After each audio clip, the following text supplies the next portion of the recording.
So the movie begins when these two weirdos are trying to steal something. But before that, 2 weeks earlier, before that incident, before that, there's this chick called Sophia, inclusive this dude called Nick. Sophia works for some Christmas toy store, which is owned by this dude called Starling. Sophia sets her eyes on that nice looking jewelry at the basement of the toy store, which you never know, she might end up wanting to steal it for not totally her mom's medical reasons. Because Sophia has a mom who's sick of cancer. Then this dude Nick drops a flash drive saying that he knows what she did since he was seeing the whole footage of her checking in the downer basement. So he tells her to meet her up on at some random street. So he proposes to her that they both steal the jewelry in that basement, but she declines it. She ends up rethinking it since she has to pay a stem cell surgery for her mom, so she accepts.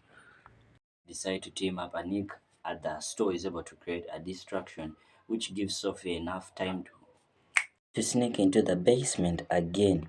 But unfortunately, they don't find the jewelry there. Surprisingly, somebody had stolen the jewelry before they could even think of it. But Sophie and Nick hadn't done yet because the workmate tells her that he keeps 500 grand in the safe in his office. She creates a mess at the reception whereby the receptionist goes to get something to clean up her mess. She's able to enter in the office and find a secret door behind the books of Stallion. So after a lot of snooping, she's able to find out that Stallion's safe is a coastal law case and pretends to be a rich lady so that she can find out the details just because she was dressed properly well. And with this part of the movie specifically was that they were a company.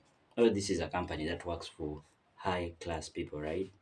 But then, for a person who knows or who can't afford high class stuff for now, one thing I know about high class companies is that they need to know the details and formalities of their clients, even if they are just most of the times inquiring, even mostly high class, mostly if they are just inquiring. They need to know the customers, some of their credentials and what they do or what they have. And even what made it worse in this scene that made me doubt it more is that Sophia lied to the woman in charge of those uh lock safe stuff that she's a family friend to Starling and she wanted the same safe done, just like how she did with Starling's safe. But what didn't make sense is that I would expect her that she would first call Starling or maybe secretly call her after. But since this is plot armor, maybe that doesn't make sense at all. But I think that's what would have happened. I'm just saying, like a legit high class company, because they all want to know customers.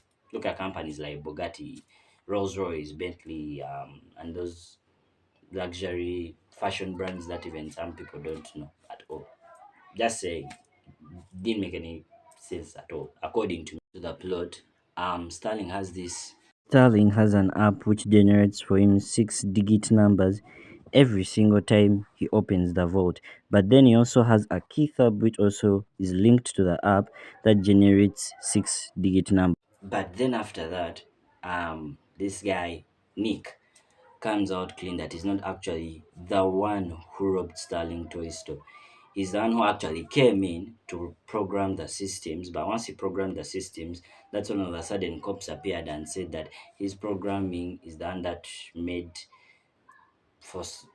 the store get robbed because the jewelry had been robbed. Then to realize actually that Starling uses people and frames them for stealing when he's actually the one who took his own jewelry.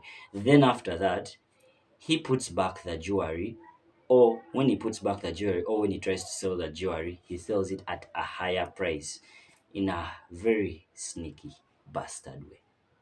Son of a bitch! Nick hasn't given up. He comes up with a plan to appear at the party, release Starling's wife since she loves young pretty boys, and then takes her she takes him to the house so that they can get busy and he gets the files and ditches. And when they told him to introduce his name, he was all like, Je m'appelle Dunquin Deckware. That's depressing. Really depressing. And they are able to go back to her crib. But meanwhile, she actually knew who he was, because remember the husband had already ever arrested or had fraud him. I don't know, I'm failing to pronounce the word well, had committed fraud over him. But they are not in trouble because also the wife hates the husband and know how much the husband is an a-hole.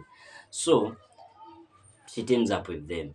The plan is this, whereby after everyone going out the store to celebrate Christmas, they plan to rob the store on Christmas Eve, whereby they are able to access the safe, but it was actually a DNA fingerprint safe, which Sophia gladly puts her fingerprint, realizing that Starling is actually Sophia's dad.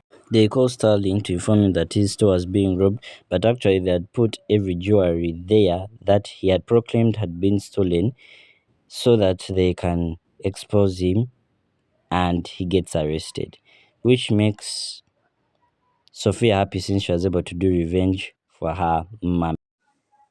A Jingle Bell Heist. The movie was pretty basic according to me, and it was nice, and it had a pretty average good plot, nothing that new, nothing that much. But I would also say that it was interesting. It was just like my Christmas special to you guys. And the other thing I would want to address was that if you're able to watch until the end, unless some of the footages were cut out because of copyright, YouTube copyright, yeah, if I'm lucky enough, yeah. But if you're able to watch until the end, thank you so much. And I wanted to address the issue of the background noise. I didn't enjoy that noise. I have some very energetic neighbors who are loud, and yeah, yeah, you have to just bear with me because of that freaking chicken in the background cooking, because also they have the chicken, yeah, the other side, that make also a lot of noise. So bear with me, please. I'm sorry for the background noise. I know I will not end this video pretending that it was a perfect video. No, it wasn't.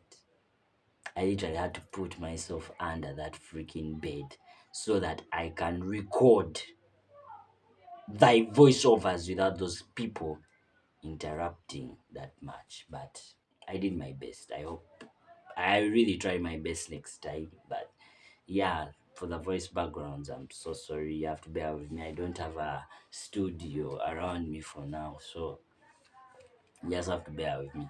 But anyways, hope you enjoyed the movie, and I would like to say, hey, it's a holiday. I got holes on the up roller. Yeah, it's another way. And the niggas and boys they acting other. I can't even close my eyes, cause I don't know. I guess I don't like surprises. I can't even. Sorry for that, that was cringe, but just know you have to bear with it for every single session. I'll be singing a song in every single ending of the session. But yeah, that was cringe. I even deleted some parts. I'm very sure YouTube would copyright that because I am not using the original song, I'm just singing along. Hope you liked my voice, and again, I have to end this video now because these guys might continue making no noise, and that kokoro whatever thing might make this very annoying to record. But hope you enjoyed the video. Sorry for the poor courage. I'm just a beginner on YouTube. We can all know that from, like, you can just see it. But anyways, if you're able to watch it until the end, happy holidays, Merry Christmas, and always be happy.